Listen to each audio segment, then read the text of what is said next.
For 50 years, campaigners have fought for recognition that a pregnancy test drug called Primodos, given to them by their GPs, damaged babies in the womb.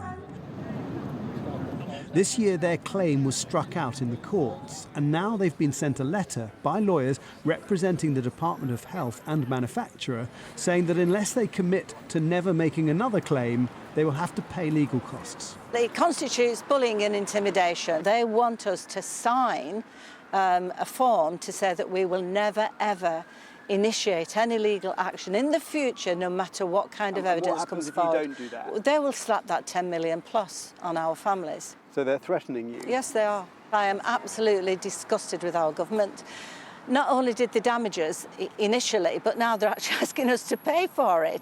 Yesterday, the issue was debated in Parliament. This drug was given to them by their GPs.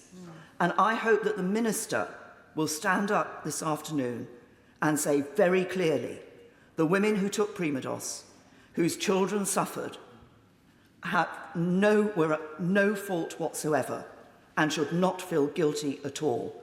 The fault lay with the NHS. This is, in my view, potentially one of the biggest cover-ups of a pharmaceutical outrage the world has ever seen. This drug was used in South Korea and in Germany as an abortifacient. It was used to procure abortions. Well, what is a drug that will do that doing to a baby?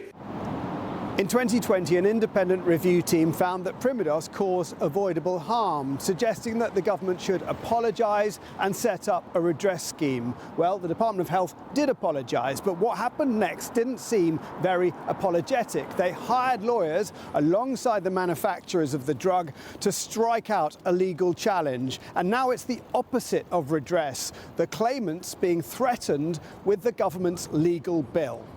The government was asked what kind of signal this sends to future claimants. The letter that's gone out to those taking part in court cases, I will look at that because I don't want to be in a position where people feel that they cannot get justice simply because they cannot afford to do so.